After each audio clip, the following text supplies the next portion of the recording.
Now, all of a sudden, in the year that Donald Trump is running for president, right, they take these misdemeanors that had expired because of the statute of limitations. You could not prosecute them anymore.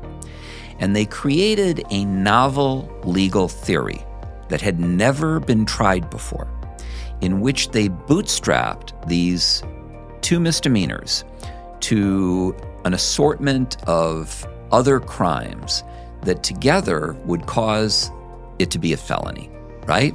So, let's see, there were 3 alternative crimes, right? One, I think, was election fraud. The other one might have been tax fraud. I'm not sure what the third was.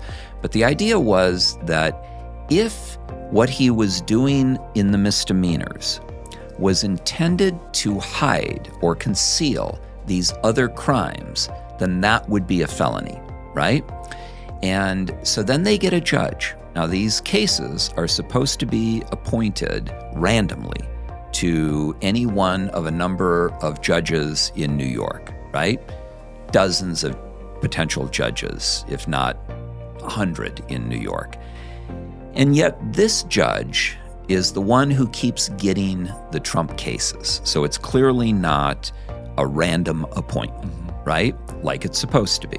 All other cases proceed that way, but not this case, right? So then you look at this Judge Mearsham, right? His daughter works as a fundraiser for the Democratic Party, for Democratic candidates who are raising money, right? So she raises millions of dollars for Democratic candidates, okay? That creates a clear conflict of interest between her and her father in the idea of him managing or presiding over this case when he's got a daughter who's raising millions of dollars for Democratic candidates, creates a conflict of interest. Beyond that, he contributed to the Biden campaign, a minimal amount, but he contributed. But beyond that, he contributed to an anti-Trump initiative. Well, we are back with a familiar face. He has unofficially become the consistent comeback guy when we have fun, impressive, political. Now, I'm not just going to say political because you bring a wealth of wisdom otherwise, GC, as you know, but whenever some big event like what's happened recently with the political landscape, I get excited to reach out to you because I know you're going to have such a valued opinion about this, an objective opinion, a well-researched opinion at that I don't necessarily know how to communicate my feelings around that stuff as good as you because you're very in-depth in that world. But, at the minimum here, we're going to have one of those great and fantastic conversations that you bring all of the intelligence and all of the light to. So it's good to have you back, my man. Thank you. Good to be here. Yeah. Good to see you. You are battling a bit of a cold or that you're tapering off from. So ladies and gentlemen, if you hear him occasionally cough, give him strength, give him that vigor so that he can fight through it here with us as he is here because it's important to him. So I'm not going to belabor this thing. Thank you. Yeah, man. Hey, you're a warrior. I've got your Facebook here. Okay. And you've been very vocal about a lot of things, and you always are. And I think it's in a very healthy way. But something you posted as of 2 days ago, I wanted to draw attention to. And if y'all haven't checked out our previous podcast, because we've done quite a few, you have to go back and check those out because there's a lot of, I think, combining of thought, which was more about your mindset and evolution and, the millennial samurai blueprint, a combination of a lot of things to help you evolve in this lifetime that you've built and put together that were in correlation to a lot of what we're going to talk about today and some more specifics on the politics. But here's what you said 2 days ago. Here's the main problem Democrats face. You can fool some of the people all of the time and all of the people some of the time, but you cannot fool all of the people all of the time. Quote by Abraham Lincoln. What do you mean by that? Well, first of all, I'm nonpartisan. Okay, so I left the Republican Party in 2016. Formerly, I was part of the Republican Party. Today, I'm not. I have a very healthy disdain for both political parties. One of the things that I find most encouraging about this new generation, whether it's millennials or Gen X or Gen Z, is that the majority of them are now politically unaffiliated, right? So they're not Republicans or Democrats. And beyond that, nonpartisan is now the largest category. Wow. As opposed to they outnumber Democrats and they also outnumber Republicans. Not collectively, but either one individually, nonpartisans are larger. Okay. So today I'm critical of Democrats and the Biden administration because they're the people that are in power. But that doesn't mean that I'm going to be a cheerleader for Donald Trump or the Trump administration when they come into power.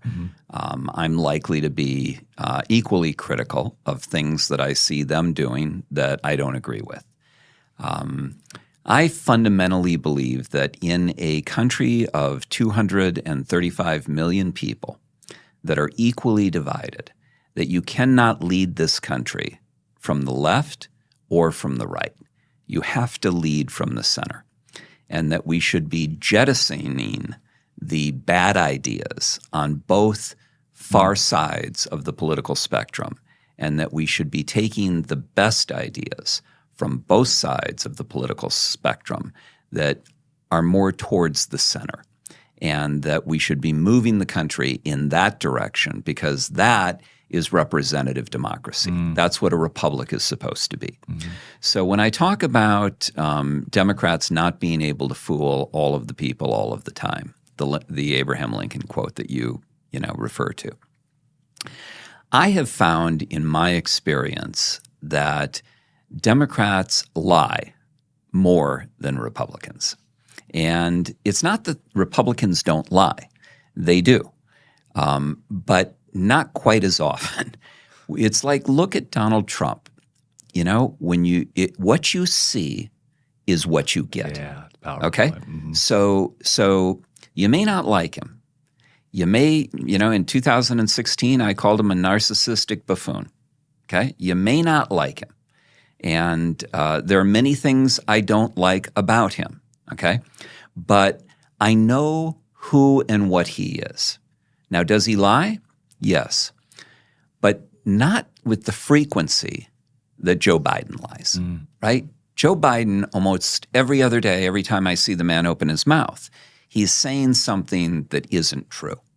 And so, that has been sort of the defining characteristic for me about the Democratic Party is that they generally operate on the principle of the ends justify the means.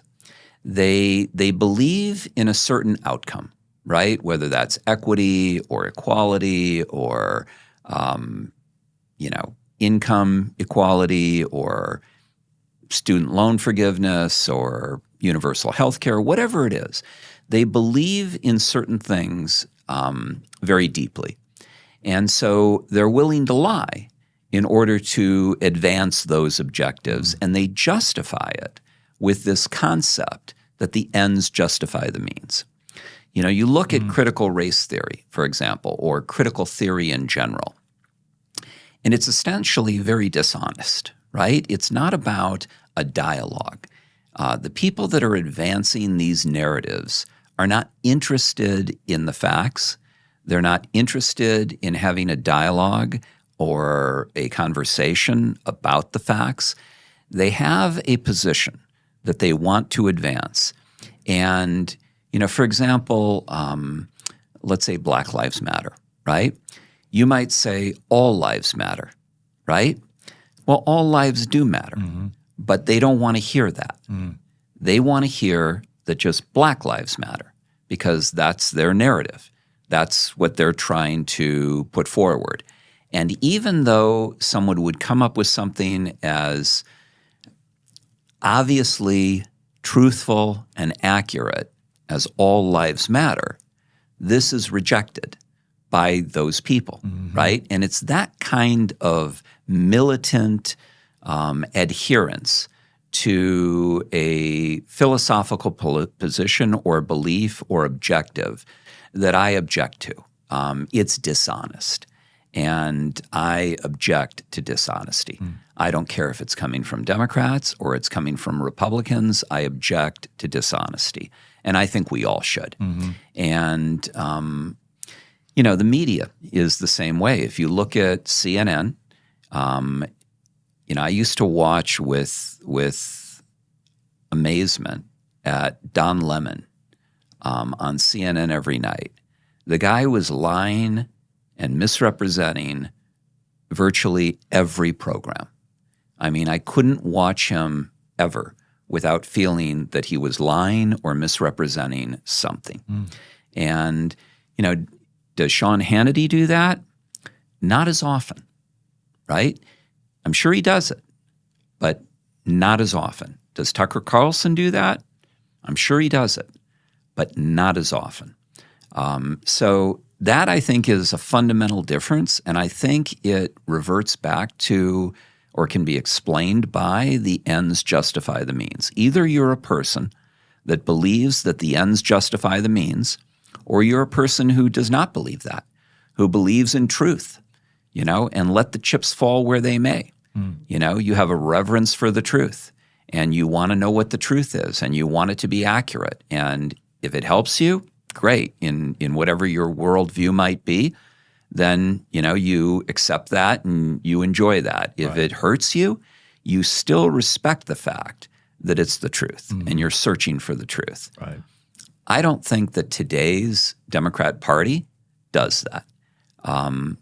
And I'm not saying that the Republican Party does either, but it's more flagrant on the left. It's more chronic and consistent on the left. And I find that problematic. I would not want to be associated with either political party today, but the Democrats are a non-starter as far as I'm concerned because of the dishonesty. Sure. So very well said. When you say that the means justify the ends. The ends justify the means. The ends justify the means. Yeah. What does that mean? That means if I think and you can clarify that here for me, that means that the outcome is the outcome that they want, and they don't care what they have to do to get the outcome. Yeah. In a simple way of saying it. For example, if let's say you think that racism is bad, right? Which it is, right? It's abhorrent, right? But if you believe that racism is bad and you're motivated, very passionately and very focused towards trying to eliminate racism, then you will bend the truth in order to eliminate it. So, for example, you'll blame police for murdering young black men, right? Even though more than 95% of all fatal shootings of young black men involve the young black man having a gun, right? They won't discuss that. They won't discuss that. Or, you look at the various incidents that have occurred, and, there are two parties to the equation, right? And there are many cases of police misconduct, right? And overreaching and poor training. And they're participating in the escalation of a conflict.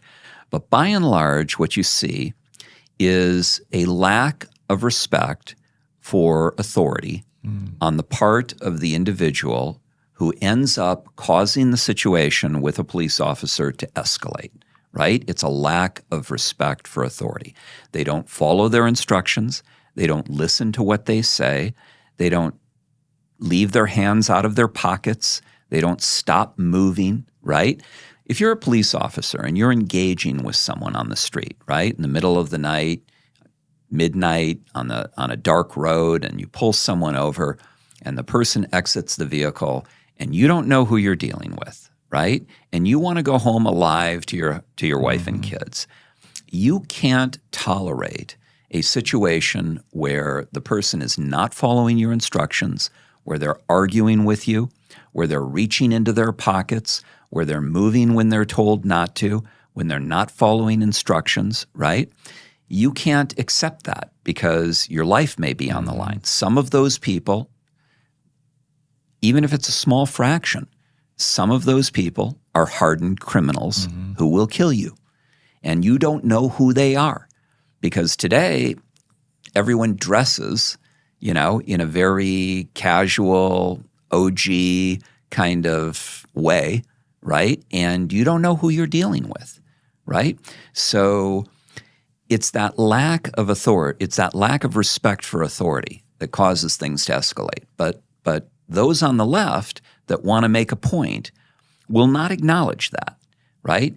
In a specific instance where someone gets shot or someone gets beaten up or manhandled by a police officer, they will take the side of the defendant, and they will not take the side of the officer. They will not give the officer the benefit of the doubt.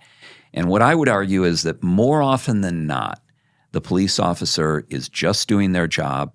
They're not a rogue police officer that's exceeding their authority. There's someone that's dealing with a very difficult situation in which someone is not respecting their authority.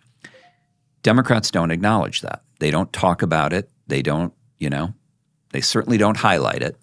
And I believe that's dishonest. And I believe that does a disservice.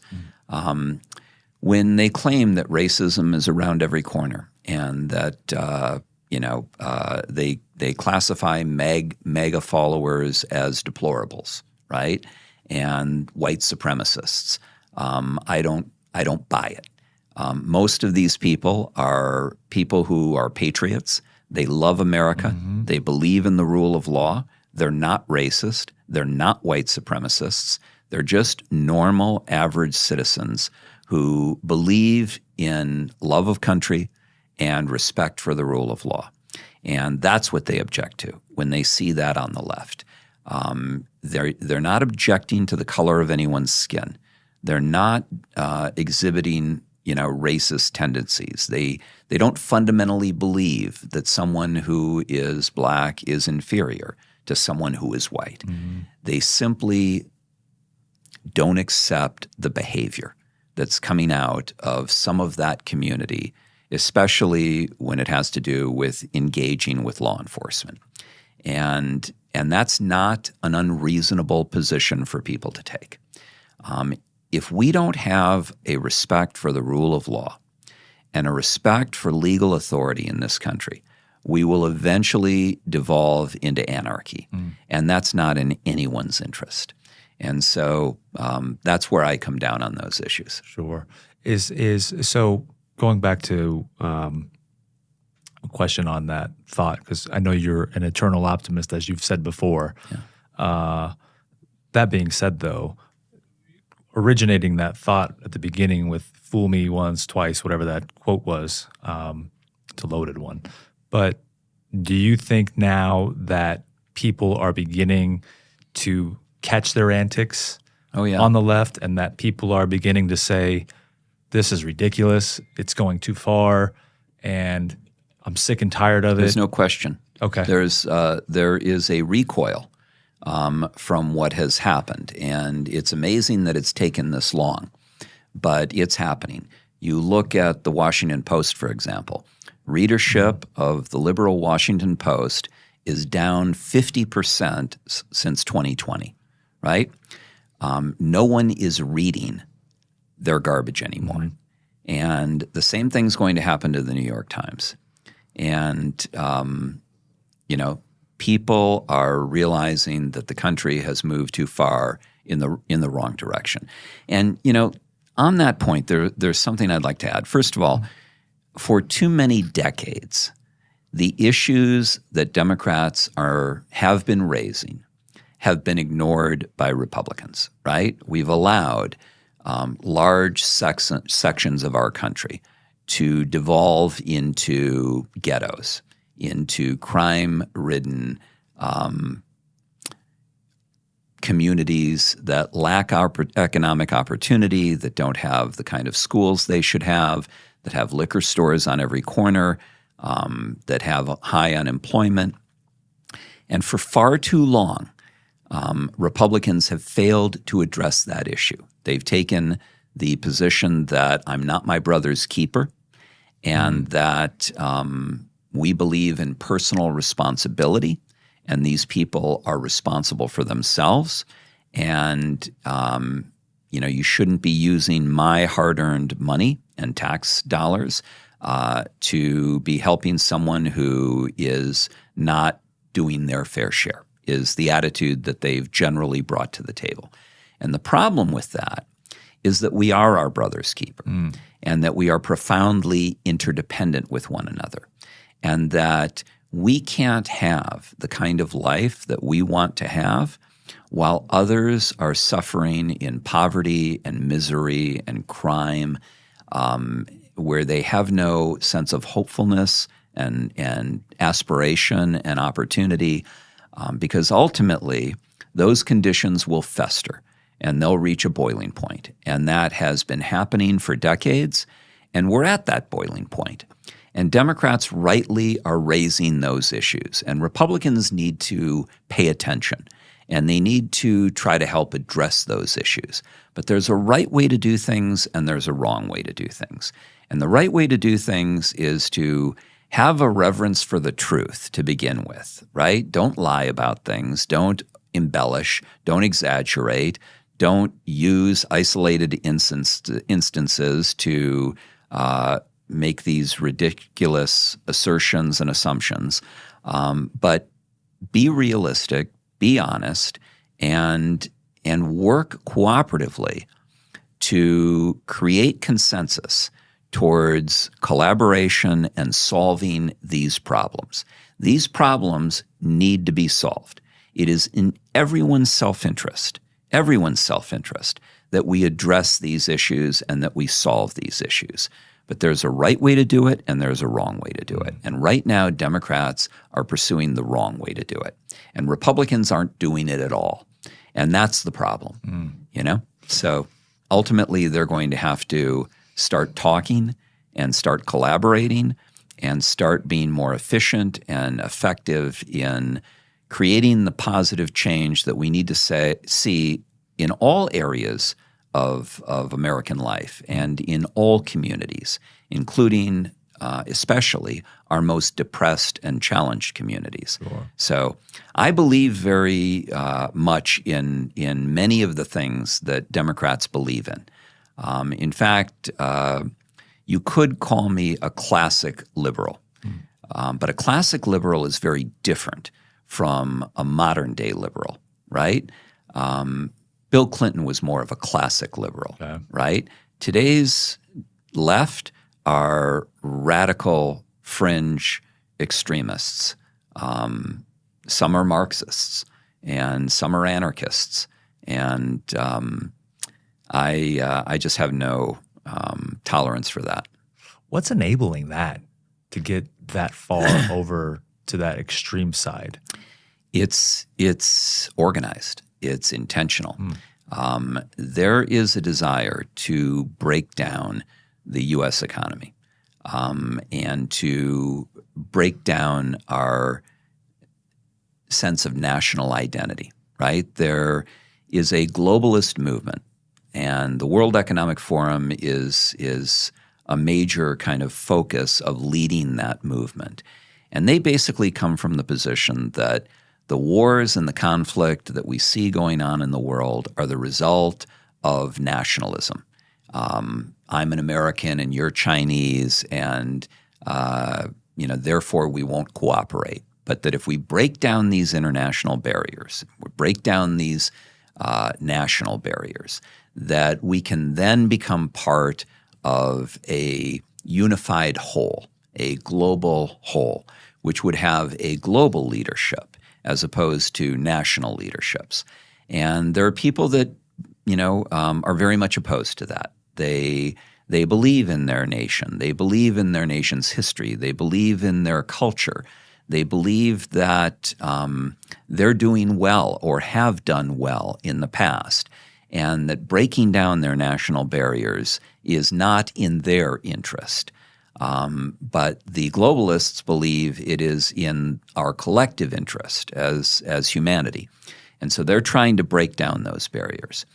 And, Larry Fink said something, he's the head of BlackRock. And in talking about the ESG movement, he said, sometimes you have to force change, right? So they would impose all these conditions upon companies that they would invest in, right? Diversity, equity, and inclusion might be one of the things that they would impose on a company that they invested in. But they wouldn't be satisfied with the company arriving at those conclusions and arriving at those actions on their own. They would instead want to force those actions by telling the company, we're a major shareholder in your company and you're going to do this, or we're going to pull out our investment, or we're going to create problems for the company. It's that type of forcing action that's occurring on a broader level at our southern border, right? That's not organic. That's not 10 million people coming over our southern border is not spontaneous and organic. This is not something that just started happening. This is the result of organized groups going into countries around the world and encouraging them to migrate to the United States, encouraging them to migrate to Europe, encouraging them to change the demographic composition of these countries to become more fully multicultural and less national, right? So you're seeing the nature of the British culture change because of immigration. You're seeing the nature of the French culture change as a result of immigration. This is all organized immigration. And then you're starting to see resistance from the people in those countries who are saying, I want the France I grew up with. I want the France of my grandparents. I want the French to be French. And you've got people in England, saying the same thing about England. So there's this conflict. There's this tension between these two philosophies, essentially nationalism and patriotism and globalism.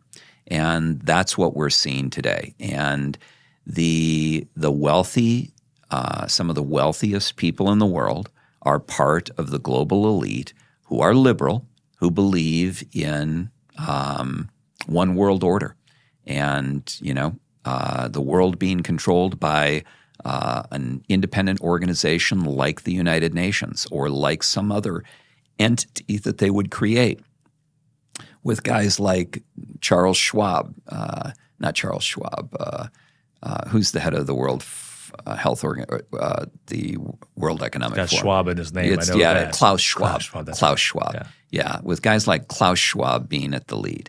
And if you've ever seen this guy, he's a character and a half.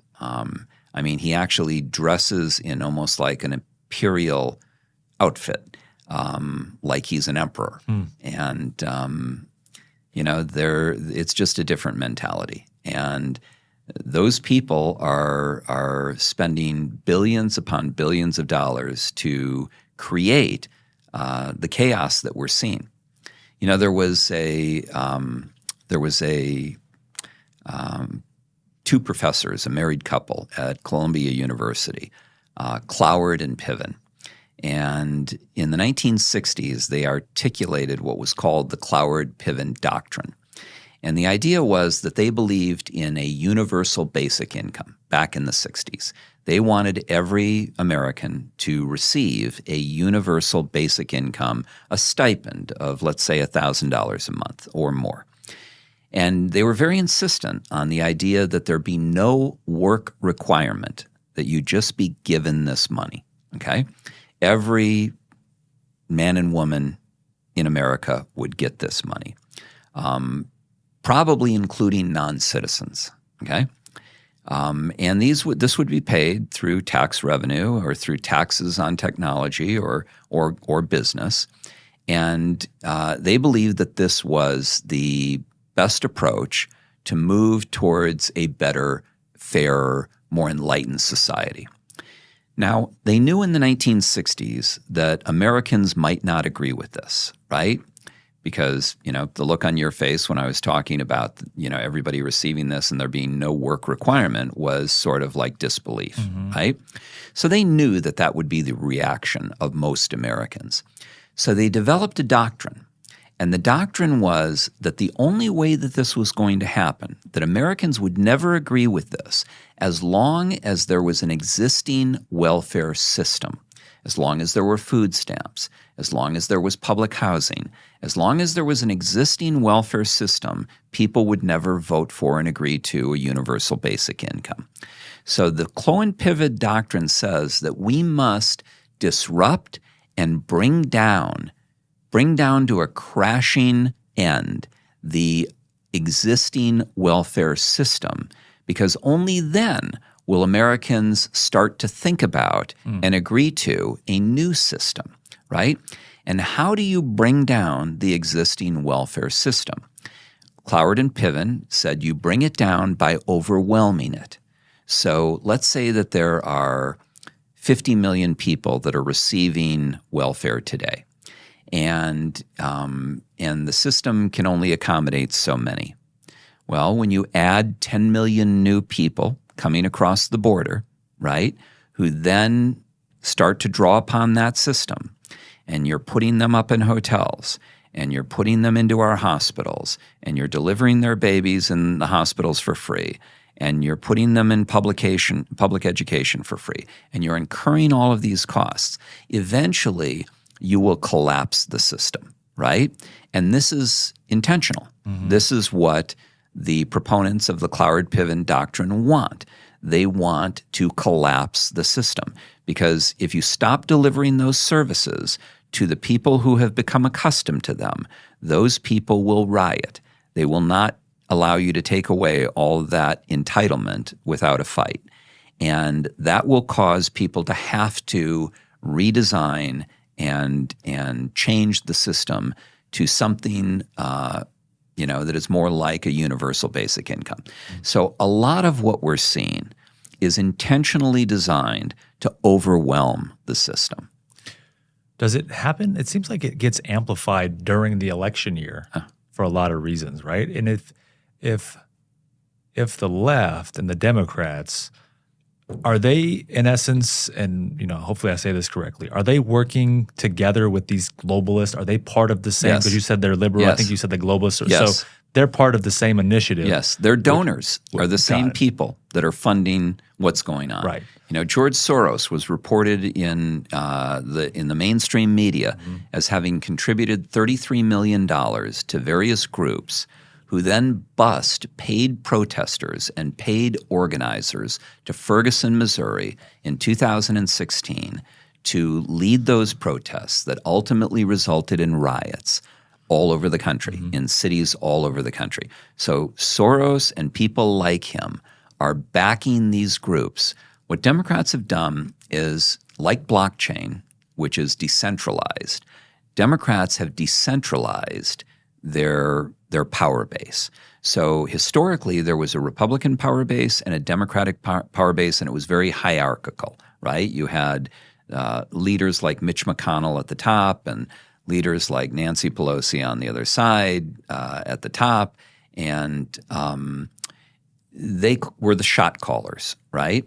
And everybody fell in line according to what they demanded. Today, these Democratic donors have gone directly to groups, thousands of groups, all over the United States that may have very extremist views. And they've given them millions, tens of millions, and hundreds of millions of dollars. Groups like Black Lives Matter, right, have been given hundreds of millions of dollars, right? And who's given it to them? It's the same people that are donating to the Democratic Party. It's the same donor group, right? McKinsey Scott, Jeff Bezos' wife, has contributed over $12 billion to over 1,000 groups in amounts in the neighborhood of $10 million apiece. Wow. So giving out those amounts of money to these far left groups that are then organizing protests. The Palestinian, pro-Palestinian protests that you're seeing at Harvard and at Yale and at Columbia and at UCLA, these protests are organized and they are financed by outside interests. Some of those outside interests are Middle Eastern interests. Middle Eastern interests that are pro-Palestinian and anti-Israel have been funding these groups on these college campuses to the tune of billions of dollars that they've given to these groups to promote their activities, to throw parties, to network, to cause students to join their group. And this is now a consequence of all of that activity that's been going on for quite a while. Okay, so nothing that you're seeing is organic. Right. No, yeah. What the person that's listening right now that has a hard time hearing what you just said, and I think that's part of the objectivity of a lot of what this, and maybe so. My thought is that the people, if we all came to our senses, would have the power. Well, they should, we yeah. would. Yeah, strength in numbers, right? Right, correct. There's 335 million of us. Right. If we came together, if we were a united body, then we would have complete control of our future. Right. But instead, we have a representative government that has been co-opted and overtaken by wealthy special interests, both on the left and on the right, and we no longer have a truly representative government. We no longer have the people calling the shots. Instead, we've got a cabal of wealthy, elite interests and corporations that are calling the shots. BlackRock and State Street and Vanguard are the companies that have tremendous economic influence, and it's global. It's not just in U.S. elections. It's in the recent election in Mexico. Wow. It's in elections that are happening all over the world. So if I'm sitting here listening to you and I'm one of those extremists to the left that refuses to consider there is some truth to what you just said, that refuses and is so diehard, I stand with my party, I hate Donald Trump, he's a felon, all this stuff that there's no way. What do you say to those people? My family, I had a family that brought family from Colombia over recently. Yeah.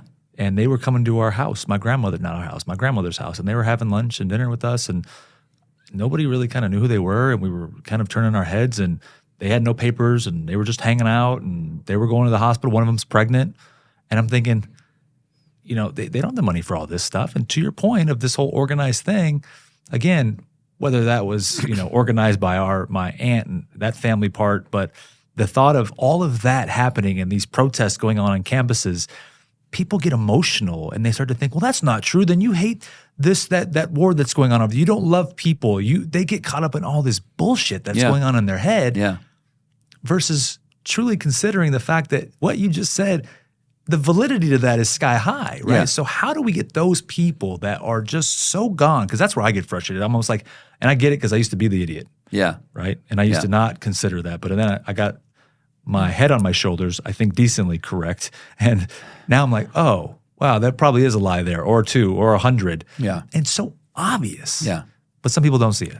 Yeah. So the first thing is understanding, Aristotle once said, the man who thinks he knows everything knows nothing at all. And he couldn't have been more right?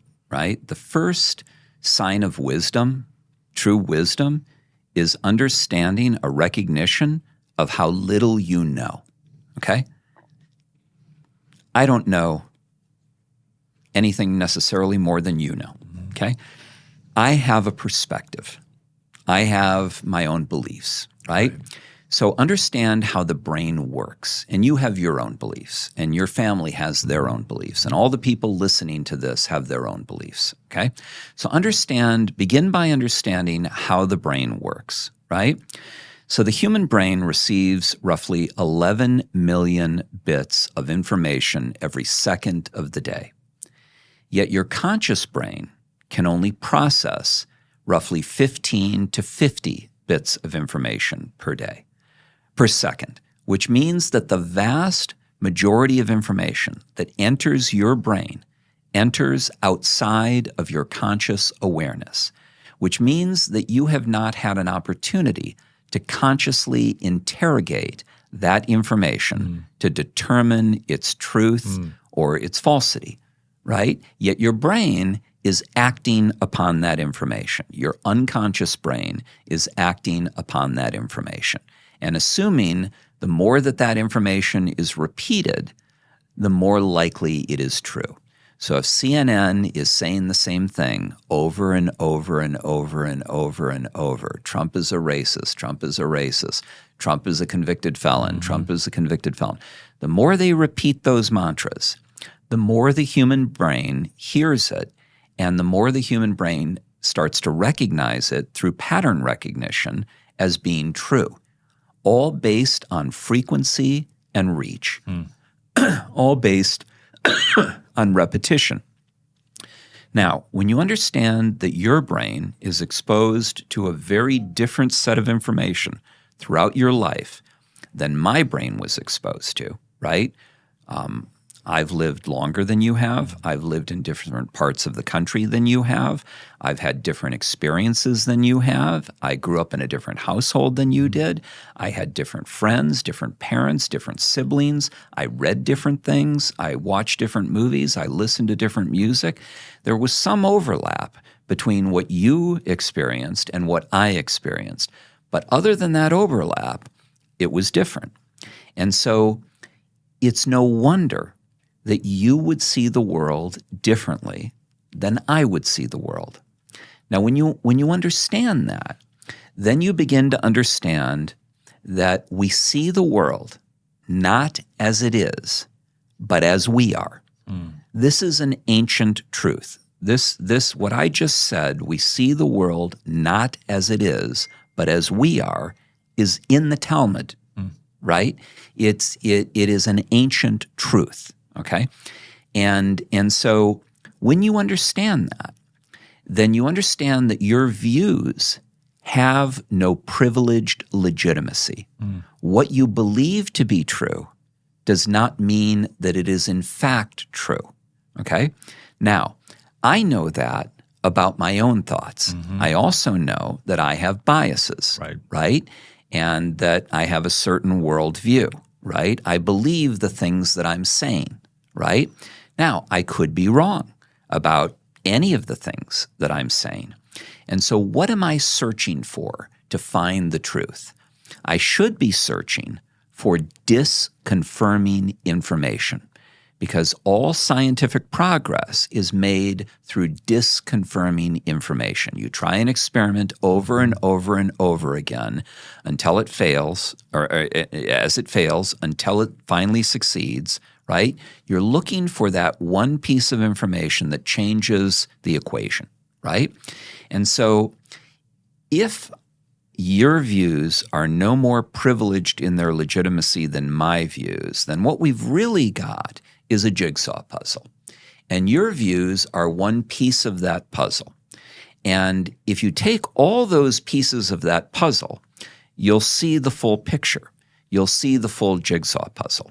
But if you think that your little piece of the puzzle is truth, then you're grossly in error, right? Your little piece of the puzzle is most likely not truth, or is very much, in large part, erroneous beliefs, false beliefs, okay? Yet our egos hate being torn down. We want to be right. We want to think that the person that we're voting for is the right person. We want to think that the person that we married is the right person. We want to think that the home that we just bought was a good decision. We want to have confidence in our decision-making ability. We want to believe that we are right. It creates a lot of insecurity and apprehension and cognitive dissonance. We feel uncomfortable when we are exposed to information that contrasts with our worldview, that makes us think that we are not right, or that we could perhaps not be right. But that is precisely the information that we should all be searching for. That's disconfirming information. That's the most powerful information. So if you're watching this and you think that I'm full of shit, then you're the person who needs to listen to this the most, right? You're the person who needs to hear this message the most. If you're agreeing with what I'm saying, then I'm validating you. I'm telling you that the way you think is correct because it's the way I think, okay? And that's just validation. It feels good, but you don't necessarily need that information because you're already on the right path.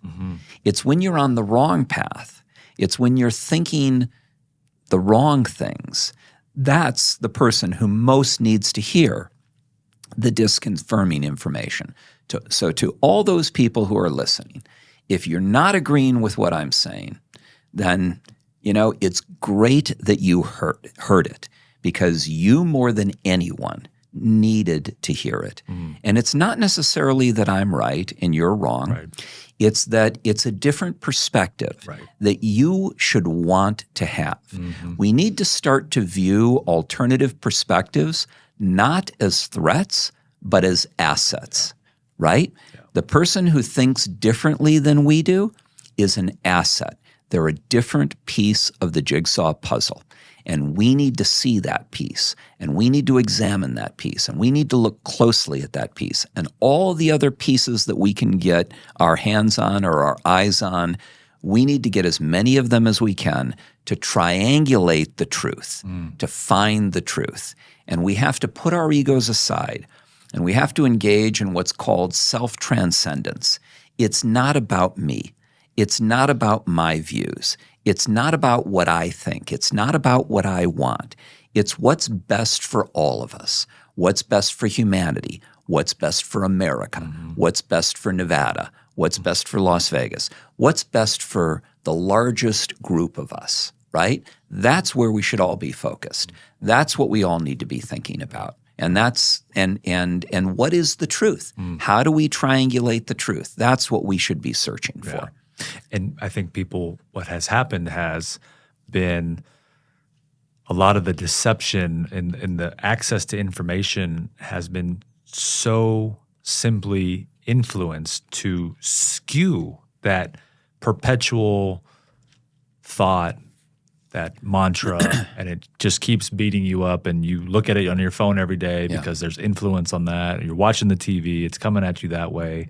And so conditioning is happening almost 24/7 without you even really recognizing it.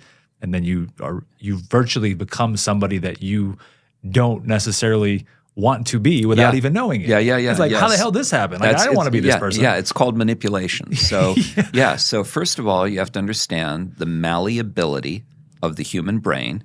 If 99% of the information is coming into our unconscious brains, outside of our conscious awareness, such that we're not even aware of it, so we can't possibly have examined it for veracity, right?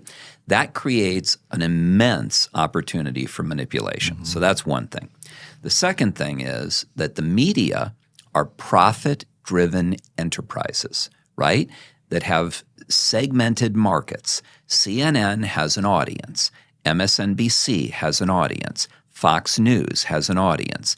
And they are appealing to the confirmation biases of that audience because they want that audience to stay tuned in, right? So they're not telling you the opposite of what you believe because then you'll experience cognitive dissonance. You'll become uncomfortable. You'll change the channel. You'll start watching their competitor. So instead, they are validating you. Validation, validation, validation. They're making you feel good about yourself and about your brain and about your worldview. And they're making you feel comfortable with them. And they're saying what you already believe. And there is a profit motivation in their doing that. MSNBC is doing it to its liberal viewers. CNN is doing it to its liberal viewers. CNN is now an international organization. Their media plays in virtually every country around the world Most of those countries are left of the United States, and so their media skews decidedly to the left. It's validating those points of view. Fox is the opposite. Fox is talking to the Republicans, the conservatives, the people who believe differently, right? All right, so you've got that going on. On your phone, you mentioned your phone. So you're scrolling and you're watching things, and you're naturally going to be spending more time on things that do not create cognitive dissonance, that are saying what you already believe. And then the algorithms pick that up and they identify you as a liberal. And then they start feeding you more liberal content because they want to keep you, they want stickiness. They want to keep you on your phone. They want to keep you on TikTok. They want to keep you on Instagram. They want to keep you on Facebook. And so they're feeding you what you want. It's like going into a restaurant. You know, if you had told the restaurant owner that you love pizza, you know, he's going to bring out a pizza. He's going to say, we've got the best pizza. He's going to introduce you to new pizzas, right? If you told him you hate pizza, he's not going to try to sell you pizza, right? He's going to sell you what you want. Media is the same way. They're selling you what you want. In order to escape that problem, you need to be purposely channel surfing, reading alternative media, and ideally spending much more time looking at the information that you do not agree with. Now, that information is going to make you feel uncomfortable, and so you are naturally not going to want to do that. But it's like taking castor oil, or taking vitamins, or taking something that's good for you. You may not like the taste. You may not want to eat spinach, but if it's good for you, then that's exactly what you should be eating. Right. And that's exactly what you should be consuming. So if you are ultra-liberal, you should be watching Fox News as much as you can. If you're ultra-conservative, you should be watching CNN and MSNBC, Oh, man. Let's do a hard turn here. You know where we're going with this. Sure. In a accumulation of all these different types of events that you've just discussed in the last 45 minutes, all the focus has recently come to Trump with what just happened and him getting convicted. I think it was 34 counts of felony crimes. Obviously, whenever I talk to people, I always tell them, my buddy, mentor, friend, George is the former highest form of legal office in Nevada. I mean, and you've shared stories with me that I won't share here about certain people trying to get you to do certain things. And I think you have a fair place to have an opinion about this, right? And I'm sure, even I think our last podcast, you've done some very high legal stuff in the Supreme Court as well. So what we're witnessing, I think, goes back to what you said before about people not being fooled anymore. It is, I think I've heard you say, complete election interference, which people will still argue that it's not because they're so bought into this left liberal view that they've got. And real quick, I'm with you on the whole, hey, just play a fair game. Like I'm a sports guy, just make sure the umps aren't bought in. I want a fair game so we have a chance to win. That's it. Like I don't care left or right. It's both ways. Yeah. Right. Just play a fair game. Clearly that's not happening. So he's convicted. Now he's dealing with this now new situation. And I think you said it perfectly. Just repeat the mantra. Every CNN and MSNBC, I think I watched another podcast. It seems to be fairly centralized. Was saying, watch what they're saying, and they all started saying convicted felon. All started saying, like, just obsessively. Oh, and it's never going to stop between now and November. Right, exactly. Yeah, it's just going to become more prevalent. Yeah. More frequent. You probably can talk about this for hours, break us behind all different types of walls, and undo Pandora's box. But what do you think about it all? Well, first of all, I think that it is a sham prosecution. Number one, you've got Alvin Bragg, who campaigned on finding something to prosecute Donald Trump about, right?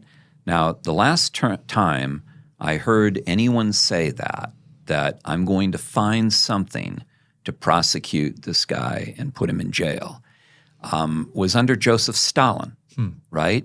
There was a famous quote from one of Stalin's proteges that said, "Show me the man and I'll show you the crime."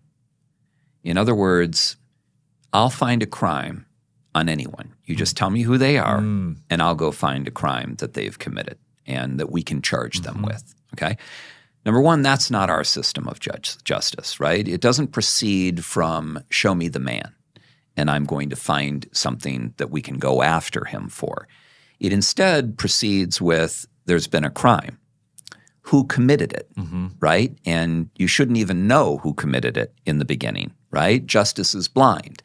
But number one, that's not what happened here. Number two, look at how long ago this happened, right? This goes back to 2016, right? So you're talking about misdemeanors that occurred 8 years ago. They weren't prosecuted 8 years ago.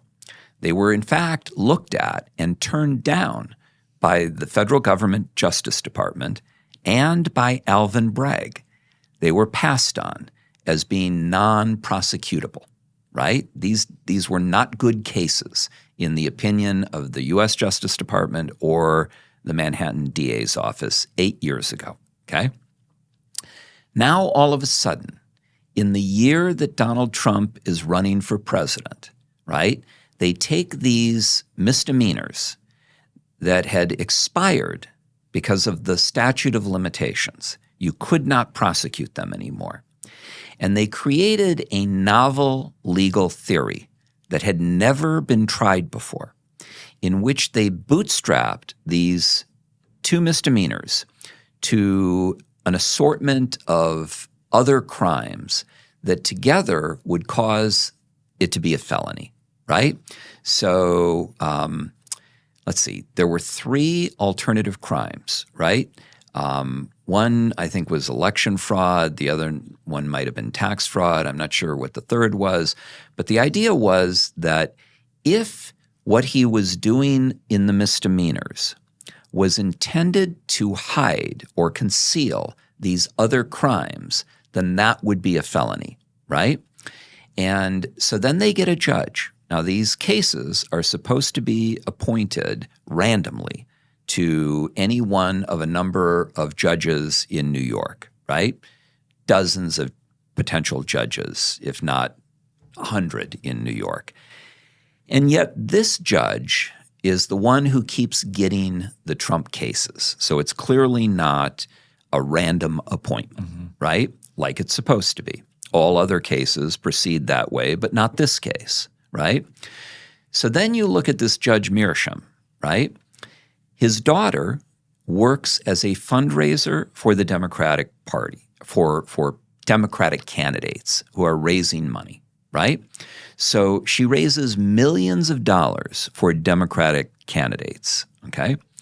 That creates a clear conflict of interest between her and her father in the idea of him managing or presiding over this case when he's got a daughter who's raising millions of dollars for Democratic candidates creates a conflict of interest. Beyond that, he contributed to the Biden campaign, a minimal amount, but he contributed. But beyond that, he contributed to an anti-Trump initiative. He contributed money to go against Donald Trump. Now here, he sits in judgment on Donald Trump, right? And then his rulings, if you look at his rulings with regard to witness testimony, with regard to jury instructions, right, which have a tremendous impact on the outcome of a trial, those are suspect, right? Some of his treatment of witness testimony is suspect. Some of the jury instructions that he allowed is suspect. Some of the objections that he allowed and some of the objections that he overruled are suspect. So there are a number of his rulings that have been called into question. by legal scholars, constitutional legal scholars like Jonathan Turley and Alan Dershowitz. These guys have been around for decades. They're highly respected constitutional scholars. Dershowitz is one of the great legal minds in this country for the past 30 or 40 years. He's a professor at Harvard University. He's been involved in too many high-profile cases to even count, and he's saying that this is a complete sham, right? This prosecution is a complete sham. And then the man is tried in New York in front of a New York jury where he carried only 5% of the vote. So 90 to 95% of the people in that jurisdiction voted against Donald Trump for president in 2020. It's that same pool of people that this jury was drawn from. So when you add all of this up, it's no surprise whatsoever. Oh, and then in the jury instructions, under the Sixth Amendment to the United States Constitution, you are entitled to know the charges against you. And if you are convicted, you are certainly entitled to know what you were convicted on, specifically what you were convicted on, okay, and charged with. In this trial, the judge allowed the misdemeanors to be paired with any one of three possible crimes that would create these felonies, right? So you could pick door number one, the juror could pick door number one, door number two, or door number three. And he did not require in the jury report that they identify which of the three they relied upon. As long as they relied on any one of them, then that was good enough for a conviction. That violates Trump's rights under the Sixth Amendment to know exactly what he was charged with and what he was convicted of.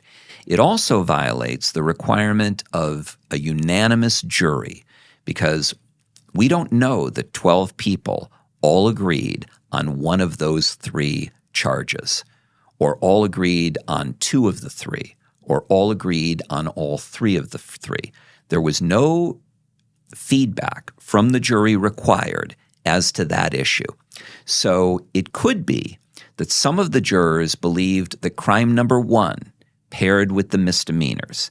Some of the other jurors may have believed that it was crime number two that paired with the misdemeanors. And some of the other jurors may have believed it was crime number three that paired with the misdemeanors. What that would mean is that you did not have a unanimous verdict, okay? You did not have 12 people who all agreed on the same thing, okay? In addition to all of that, you've got a presumption of innocence and you've got a burden of proof on the part of the prosecution to prove guilt beyond a reasonable doubt, okay? And the main testimony in this case comes from a serial perjurer, right? A serial perjurer, Michael Cohen. And for anybody to conclude that there is no doubt in their minds as to whether or not he was being truthful in what he said is beyond me, right? How can you believe Michael Cohen beyond a reasonable doubt, right? How can there be no reasonable doubt in your mind as to his veracity, okay? He lied during the trial. He lied before the trial. He has, been convicted of lying. He's a serial liar. So I don't know how you could arrive at a unanimous decision beyond a reasonable doubt under these circumstances. I would be willing to bet just about anything that this verdict will be reversed, that it'll be overturned by an appellate court, if not the Supreme Court. This is what all the constitutional scholars that I've been reading have been saying, is that it will be overturned under the Sixth Amendment. Real quick, if I jump in, even those constitutional scholars, are they non-Trump fans too that are being brought this awareness where they're Dershowitz like, hey, is a lifelong Democrat. Okay. He's a lifelong Democrat. He opposed the Clinton impeachment. He opposed the Trump impeachment. He's a lifelong Democrat. And so, yeah, Even a lifelong Democrat constitutional scholar is saying what I'm saying. Mm-hmm. And I didn't mean to cut you off. I just wanted to confirm that. Continue what you were going to say there about where that was going. Yeah, the bottom line is this overturned. is going to be reversed on appeal, but it's not going to happen in time to be of any use to Donald Trump. He's going to be called a convicted felon until November and after November. And sometime after that, the case will be reversed on appeal, and he will no longer be a convicted felon. But he may lose the election because they're able to brand him as a convicted felon. Now, I'd also like to say that, to the extent that he did something wrong and to the extent that he committed a crime, that I'm all in favor of his being convicted of whatever crime he committed, so long as it's done fairly and impartially, with due process, with a presumption of innocence beyond a reasonable doubt. So long as they are protecting the constitutional guarantees that everyone should be entitled to, then if they do that, then I would be the first to say, congratulations, well done, Right. Thank you. Thank you for enforcing the law, enforcing the rule of law, and convicting the man. I hope I would love to see more prosecutions of men and women that are in high positions, right? Whether it's Donald Trump or whether it's Nancy Pelosi or whether it's Joe Biden. Can we just bring Pelosi up for a second? Yeah. How do you get to become worth $120 million if you're not involved in some sort of criminal activity that's illegal? And I mean, for the listeners right now that just believe the nonsense that the left gets away with nonstop, and then Trump gets convicted of these things, it's You know what Nancy Pelosi is? Nancy Pelosi is an abomination. Nancy Pelosi is a bagwoman for the Democratic Party. She is the chief fundraiser, one of the chief fundraisers for the Democratic Party. You know her district? Her district is San Francisco. I just read the other day that a $60 million office building in San Francisco just sold for $6 million, 10 cents on the dollar, because of the hellish environment that has been created in her district. Now, who's profiting from that? Who's buying those buildings? Right? Well, whether it's her or her friends, whether it's people that she's working with, whether it's the BlackRocks of the world, whether it's the George Soroses of the world, those are the people that are profiting from this chaos. They're profiting from it here in the United States, and they're profiting from it today in Europe. They're going in and they're buying up all the distressed assets.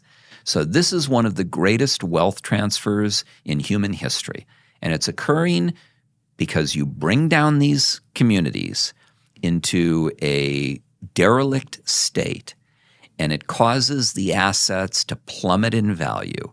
And then the people that are flush with cash, the people that have $10 trillion funds, go in and they buy all these assets at 10 cents on the dollar. And then they emerge as the new massive accumulators of wealth. This, again, is not by accident. This is intentional. This is orchestrated. This is part of a much larger design, I believe. Right. Now some will say, well, that's conspiracy bullshit, but that's that's what the people that are involved in this would say. Right. That's, they want to marginalize and trivialize the people who are saying what I'm saying. Right. They want you to think you're the crazy one. I'm the and crazy. they want everybody else to believe you're the crazy one. As, just like you said about convicted felon, and they'll label you. It's the same thing with the conspiracy theorist. Everybody, I got called a conspiracy theorist by my aunt at my own house. Oh, you guys are conspiracy theorists. I'm like, that's the new buzz phrase. It just goes to show you that what they do is effective for the person that chooses not to critically think and use their mind, where it's like, well, what if everything you've bought into isn't true whatsoever. Yeah. But I'm the conspiracy theorist because I have a different perspective. Listen, if you're talking about, Pizzagate and you're talking about, everybody's a pedophile and all these things, okay, those guys may be conspiracy theorists, right? But what I'm talking about, to me, makes absolute sense. It's logical. Right. It follows a linear path. It's add up A and B and C, and here's what you get. It's pretty obvious. I don't believe it's out there at all. Is there proof of all these things? No, you've got to prosecute these people. There's got to be congressional inquiries, there's got to be hearings, there's got to be prosecutions.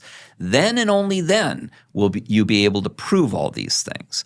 But should we be raising these things? Should we be calling out these people and asking these types of questions and raising these types of objections? Or should we remain silent, right? They would tell you, no, you should remain silent because you don't yet have proof of all of this. So they would say we have to wait for the appellate process, for the court to overturn the conviction. And until then, he's a convicted felon. Well, look, I've practiced law for 40 years. I argued before the United States Supreme Court. I won 9-0. I don't need to wait. And it was a Sixth Amendment case that I won 9-0. And this is a Sixth Amendment violation, okay? So fuck them, okay? I don't need to wait, okay? Mic drop right there, man. Okay. So that's why I knew you would be so valuable here. Again, even the topics we've covered so far have really reinvigorated the perspective shift once more. Let's go back to Trump. Let's go back to Trump because he's got a lot of baggage. He's got a lot of problems too. I'm not a big fan. Of course. Of course. It's not I thought about this the other day. Maybe it was earlier today. Because it's same like you, objectively, right? I don't have to be I don't have to like somebody. I have to respect them. Yeah. And if you look at I pull back and I look at, here's a man. We don't know what he's really doing this for. Why he's willing to go to bat, keep fighting for it. Does he really love America? Maybe. I think he does. I agree. I think there's a lot of people that also still love America. I'm an immigrant. I got brought to this great country. I didn't have to do all this immigration stuff. I was born here because my grandma came over when she was much younger. I was the beneficiary of that.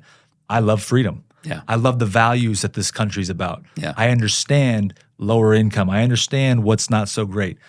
I believe in that. Yeah.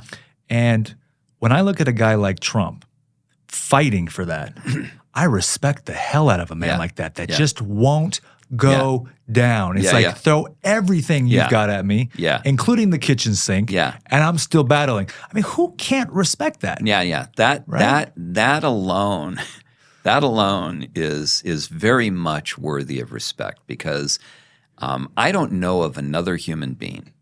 I certainly would not have the stamina or the health to survive what Donald Trump has been put through, right? I wouldn't wish that on any human being.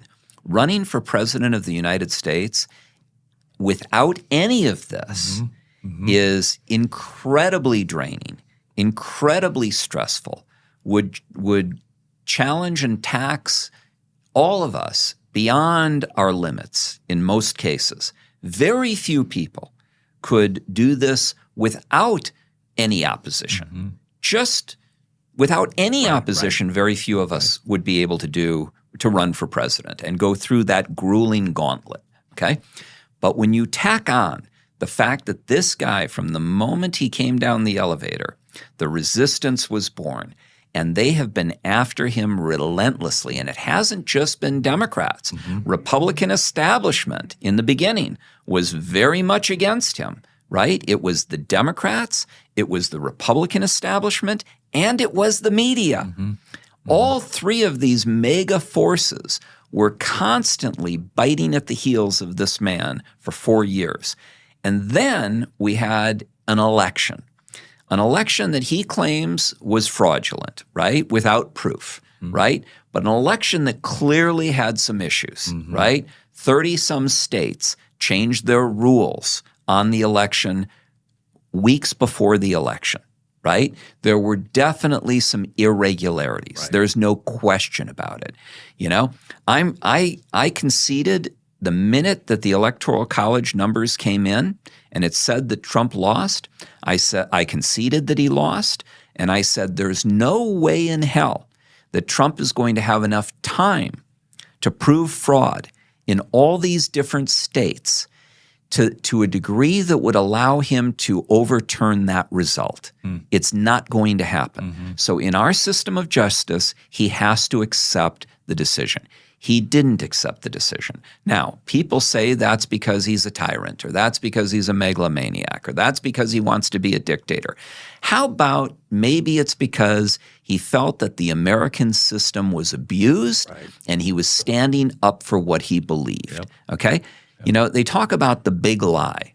The big lie is supposedly that Donald Trump said that the election was stolen. You know, the real big lie is to say that anyone actually knows.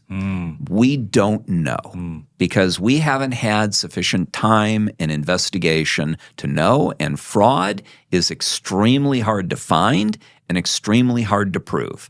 So the big lie is to say that you actually know one way or the other. Now, even though we don't know, I have always accepted the result from the moment that result came out. And it could be argued fairly, perhaps, that he should have accepted it too. That would have been the gentlemanly thing to do. That would have been the more civilized and mature thing to do.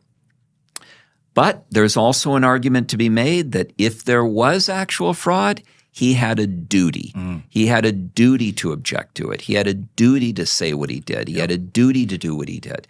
Now, that aside, you look at January 6th, right? And what happened on January 6th.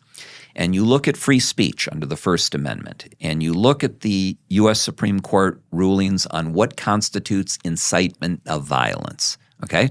And it is very clear under the U.S. Supreme Court rulings in that area that Trump never incited violence on January 6th, okay? He told them to march peacefully to the Capitol. He didn't tell them to go storm the Capitol, number one. Now, what you could fault Trump with, and I do fault him for this, is once the chaos began, he could have come out earlier and said, stop. He could have gotten back on the microphone. He could have come out and told those people, stand down, stop what you're doing. That, in my view, could arguably be a dereliction of duty on his part. And I fault him for that, okay? I don't fault him for inciting the riot. I don't fault him for raising the issue of potential fraud in the election. I don't fault him for trying every legal means available to change the result, challenging it in courts across the country.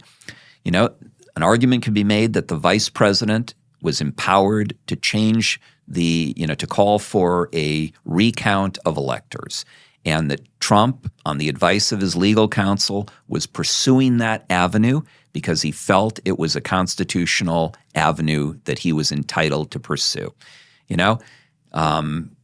Whether or not that legal argument is valid may or may not be, but it's not a slam dunk either way. Filing false elector information, which occurred in various states, is a crime. And those people ought to be prosecuted. And trespassing on the Capitol is a crime. And many of those people, especially those who committed acts of violence or caused damage, should have been prosecuted. Should the soccer mom who just walked in with the crowd and was taking pictures and didn't do anything, be sitting in jail? I don't think so. I don't think so. And was that an insurrection? Not in my mind. It was a riot. There was no legitimate attempt to overthrow the government. You don't try to overthrow the government without guns. Right. Right? Right. You know, by marching in costumes with horns and, I mean, that's not a legitimate attempt, in my view, to overthrow the government. It's clear that the embellishment of these events are obvious. Yeah. It's extremely obvious at this point. And I think with what's going on as of today makes it even more obvious and even tends to give some legitimacy to his claims. Yeah. And let me share They're playing into his hand. Totally. I mean, he raised more money in the days $200 million in the days right? that followed this conviction than anyone had raised. And this may have been the greatest miscalculation of the Democratic Party with regard to Donald Trump and the election in November. They overplayed their hand. Totally. Yeah. Totally. And you're right. It does make everyone think about, if they were wrong about this, if they were wrong about Russian collusion, if they were wrong about the 2 failed impeachments, how many other things are they wrong about? Are they wrong about this conviction? Yeah. Are they wrong about the way that this went down? Yep. And the answer is, they are. Yeah. They have consistently shown that they have been wrong the whole time. Right. And they are wrong. And people, I think, get frustrated or pissed off that they've been constantly lied to, constantly misled. Yeah. And I've always looked at it through the lens of, leadership and government have parallels, and business has a big parallel in that. I wouldn't continue to work for somebody and support somebody that lied to me every time and manipulated me. Yeah. If I was working for them in some sense, right, I'd be like, this isn't the right environment for me. There's no way. There's no chance in hell I'm supporting anything that you're bought into. But going back to what you said about his duty on quoting that the previous election was stolen, if you were in a game or in a fight and it was important to you, like I can imagine becoming president again to defend something that's important to you, that you value, America to him, and you know that it was cheated. And or you believe it. Yeah, or you believe it. Like if I'm playing in the state baseball game, which we had opportunities to do, or whatever that championship thing was, and I related back to sports, and I knew that the other team was playing unfairly for some reason that was obvious, and they won that thing over us, and I know they lied about it, or they cheated that opportunity, and they took it from me, that glory, I would fucking fight for that too. Yeah. I'd be like, no. Yeah. That was my state championship, man. That's that thing that you get to take home, that your team gets to celebrate, that ring that you get, right? In the defense of what you're there for. Yeah. Right? So only multiplied times, a million in terms of its significance. Of course. Yeah. So now think about how all of this, I'm doing a lot of reading and studying about AI in the future. And I'm very focused on what's coming. Right? Because the singularity is coming. A technological tsunami is coming. And when you think about that in respect to how divided we are as a people, right? So we're talking about technology that could spell the end of the human race, right? Stephen Hawking, theoretical physicist Stephen Hawking, said that the singularity would be the greatest event in human history, greater than fire, greater than the wheel, greater than anything humanity has ever encountered or accomplished. He also said that it could spell the end of the human race. Elon Musk has said it's potentially more dangerous than nuclear weapons, right? Many have said this, okay? So you've got this new technology that's coming. Ray Kurzweil, the head of AI for Google, says that the singularity could come as early as 2029. Define singularity? The singularity is that moment in time when machine intelligence will eclipse human intelligence, where machines will become smarter than we are. So there is a intelligence explosion that will occur in the development of AI, right? Computing power has doubled every 18 months for the last 50 years. This is Moore's law, right? Well, AI is doubling and tripling and quadrupling and 10xing at a much more accelerated pace. So it's unlike computing power. It's a new level of exponential growth, right? And there will be an explosion of growth towards super intelligence that's right around the corner, okay? And once that happens, the belief is that humans will lose their ability to control AI because of that explosion of intelligence that will take place over the next 5 years, perhaps over the next couple of years, given the level of investment that's being made, right? Microsoft just announced a joint venture with OpenAI that is a $100 billion investment. They made a $12 billion investment in OpenAI. Now they're looking at a $100 billion investment. The UAE has a $1.5 trillion wealth fund. They're getting into AI. All of these different countries, China is very, very advanced in the development of AI. We don't know where we are vis-a-vis China, but we've essentially got an arms race going on. Dueling Manhattan projects between the United States and China, moving towards the singularity, because the one who becomes, gains quantum supremacy or AI supremacy first, they will be able to subjugate all other governments. They'll be able to shut down satellites. They'll be able to shut down Wall Street and our trading system. They'll be able to shut down utilities. So they will have ultimate control. Whoever is the first person or first country across the line towards true AI, general AI, will become dominant. Vladimir Putin in 2017 said, "He who controls AI will control the world because they will be able to subjugate all other governments. All other governments will be powerless against them." Okay, so this is what's going on today. Now, in the midst of all of that, think about the issues that we've been talking about, right? The issues of the disruption and the division and the conflict and the lack of solidarity and the lack of communication and the lack of collaboration, okay? So we're behaving like infants. We're behaving like belligerent children, right? Good way to put it. We've funded the war in Ukraine to $100 billion plus. We've sent F-16s. We've sent cluster bombs. We've sent Patriot missile defense systems. We've recently told the Ukrainians that they can use our weapons to fire inside of Russia, which is tantamount to our, launching missiles inside of Russia. To think that there will not be a response is naive. It's the height of naivete, right? There already has been a response. It's called Gaza, right? So the Russians would have reached out to their clients, the Iranians, and they would have said to the Iranians, reach out to your clients, Hamas and Hezbollah and the Houthi rebels, and go after Israel. Iran itself fired hundreds of missiles for the first time ever at Israel. That is essentially a Russia-China response, okay?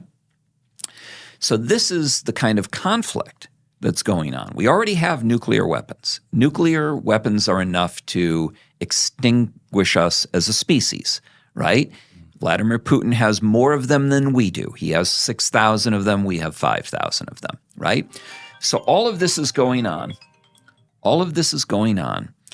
And in the midst of all of this, we're racing towards the singularity. And the power of the singularity is greater than nuclear weapons, right? So the analogy that I would draw is somebody going into a nursery school of toddlers and dumping boxes of grenades on the floor with pins that all they need to do is pull out the pin, right? Would you do that in a nursery school? Would you give them grenades? Well, then we are those infants. We have the level of sophistication that we can't even talk to each other. We can't collaborate with each other. We can't unite with each other. And now we're going to be given a new tool that poses a new existential threat to humanity, right? So where's this all going? Where's this all going over the next 5 years, right? Where's this all going? And there are really only three options, right, to where this is going. Either humanity is going to harness these resources to achieve a second enlightenment, to defeat death through longevity, escape velocity, to expand our minds beyond recognition, to a point where our children will be out colonizing the universe, right? That's the good scenario. That's the positive scenario. Mm-hmm. That's where this could go, mm-hmm. right?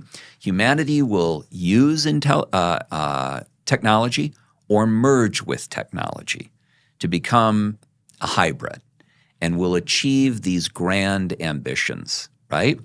The other option is that we will use this technology to fight one another, leading potentially to an existential species extinguishing event, right? And the third option is that we will back off of this and we will not try to move into a post-human world, but instead will continue to live in the human era in which we will put the brakes on technology. That is the least likely scenario. That's the least likely scenario because the advantages of these advances in technology will prove irresistible. And so we will not take the third option. Mm-hmm. So it's going to be door number one or door number two. Now, door number one is only possible, in my opinion, if we grow up, if we stop being the infants who are fighting with one another and squabbling with one another and can't get along with each other. If we grow up and evolve our maturity and our ability to communicate, our empathy, our magnanimity, if we engage in self-transcendence, where we move past this is what I want, this is what I believe in, my racism issue, my gender issue, my economic issue. We move past all of that and we move towards it's about us. How do we bring us all together? How do we do what's best for us? How do we learn to love one another? How do we learn to communicate with each other? How do we learn to help one another? If we can get to that point, then we can take that technology and we can move towards a second enlightenment. But until we get to that point, we probably should not have that technology. Not yet. Not until we have evolved mentally and emotionally to the point where we're able to handle it. Yeah. There's a philosopher and AI scientist named Bronson who started writing about the threats of AI back in the 1990s. And, he talks about life in the universe. And he says, how is it that with all the billions upon trillions of galaxies and planets and stars, that we're the only life form that we've been able to identify, that no other life form has been able to communicate with us or wanted to, and we have not been able to communicate or identify anyone else. And he says that basically with so many opportunities for life to germinate in the universe, that it is inconceivable that we would be the only life in the universe. So why is it that we haven't been able to find other life? And he postulates that the most likely scenario is that civilizations reach a point of technological evolution, like the point that we're at right now, or the point that we're about to be at in 5 years, and they end up destroying themselves.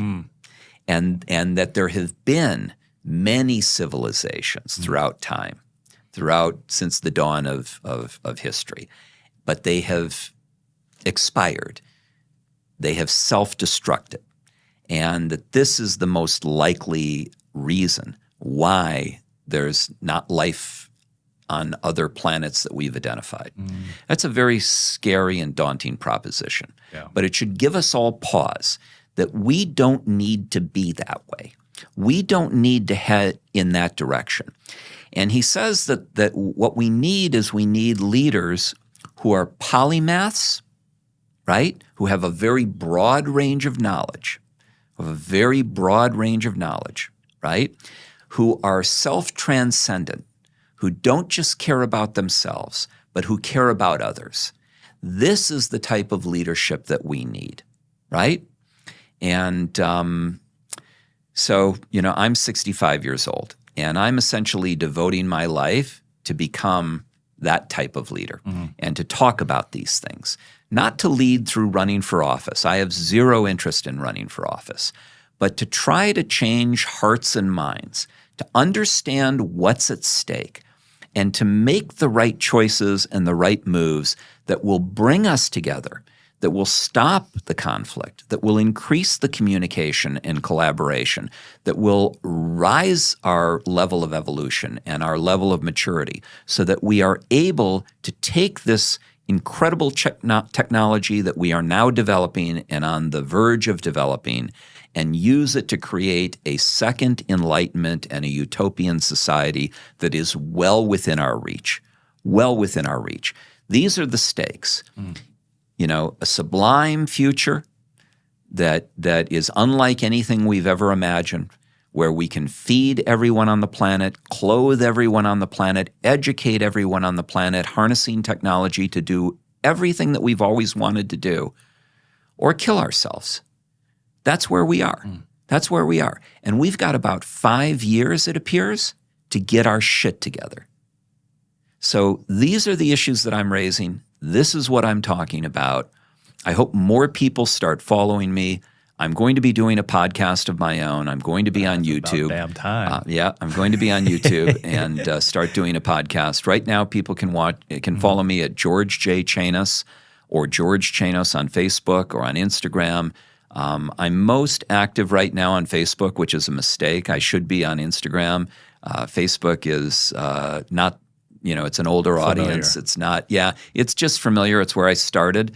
And, I just hope that my reach begins to increase and that I'm able to talk to more people and that more people will listen with an open mind.